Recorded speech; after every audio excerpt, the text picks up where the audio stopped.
Hey guys, hi, welcome back once again. My name is Vaishali, and having learned some things from human interactions and having pursued my master's in business administration and clinical psychology, I find humans an interesting combination of I and we, of me and we. Probably the only species on the planet that gets to have an enriching experience of being a unique individual who's also a part of a social spectrum, who gets to experience or have an individual identity. To a degree, some unique way of thinking, to a degree, some unique way of feeling, to a degree, some unique way of expressing that is very personal and individual, and yet, on the other hand, experience being a creature who, to a degree, is socialized, is conditioned, is curated to think, feel, act,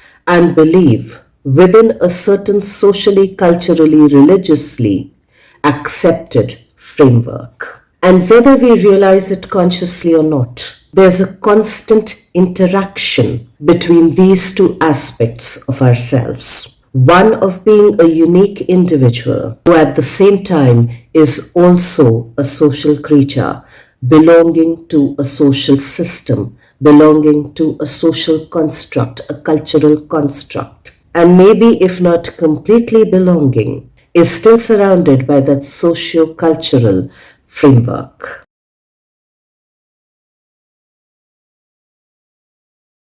And so, in keeping with that influx and interaction between the individual and the social, between the personal and the interpersonal, I'd today once again like to talk about obligations slash liabilities and responsibilities. So, obligations, liabilities, or slash and duties are expectations, are communications on both explicit and implicit levels that are directed from the outside on a very personal, individual level. Many a times when we are talking about obligations, liabilities, and to a degree duties, we'll find ourselves using words like should, have to, ought to. There's a certain level of enforcement that's generated that one feels, that one senses when the aspects of obligation, liabilities, and duties are communicated.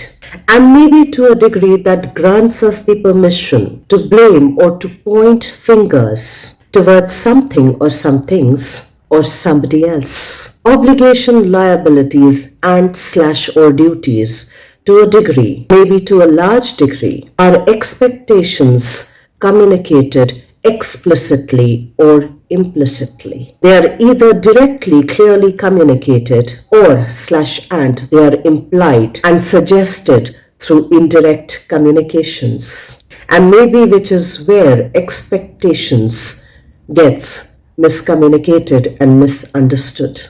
Maybe it is here that expectations can become unrealistic as well, which of course to a degree can feel unnecessarily pressuresome.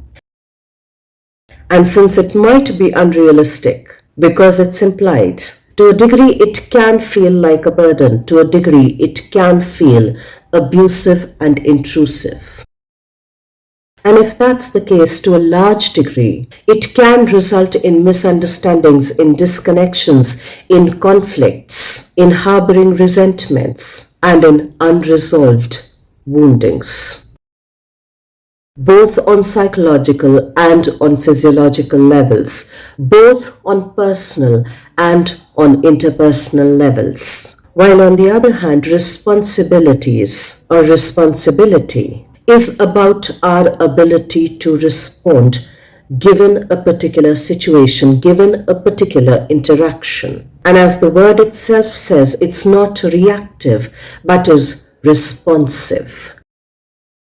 And any kind of a response or our ability to respond to a degree depends on our ability to be a little more mindful, to be a little more thoughtful. And in that sense, responsibility works inside out. Now, our ability to respond and not react is naturally born out of the choices that we have in front of us, the choices that we would like to have for ourselves, the choices in which we can hold ourselves accountable. And so quite naturally, if we are talking of choices, responsibility functions out of wants, and therefore primarily will not include words like should, have to, ought to in its own context, because there's a willingness involved in responsibility. And once again, willingness operates out of freedom. So let's consider an example for this. When our country began fighting for its freedom,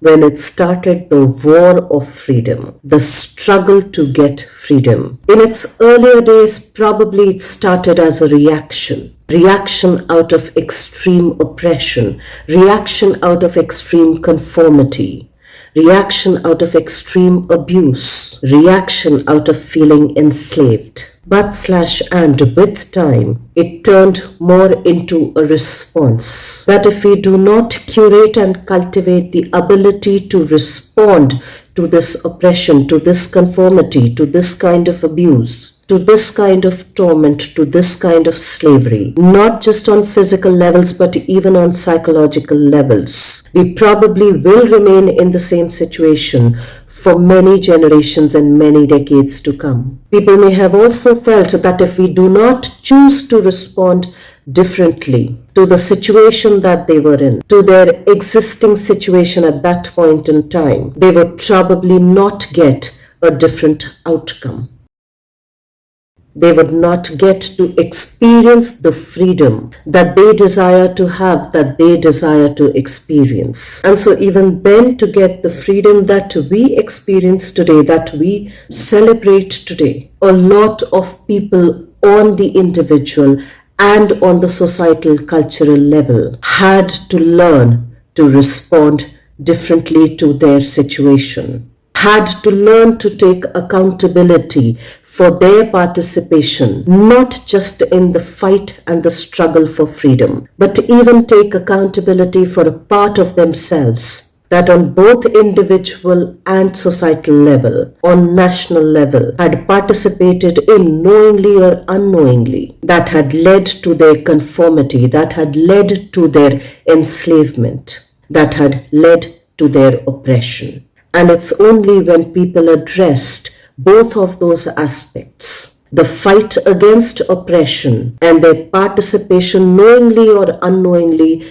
in oppression, that they took accountability to develop the ability to respond differently. Which kind of makes me think that maybe to a degree, responsibility or responsibility also involves walking the unknown paths, walking the territories that have not been charted before. So let's once again try and reflect if we've gotten responsibility, obligation, liabilities / duties to a degree in ways that have skewed up and distorted our conscious and our unconscious beliefs, our mindsets, both on personal and interpersonal levels, and thereby our thoughts and emotions and our interactions with regards to that mindset, with regards to that belief system.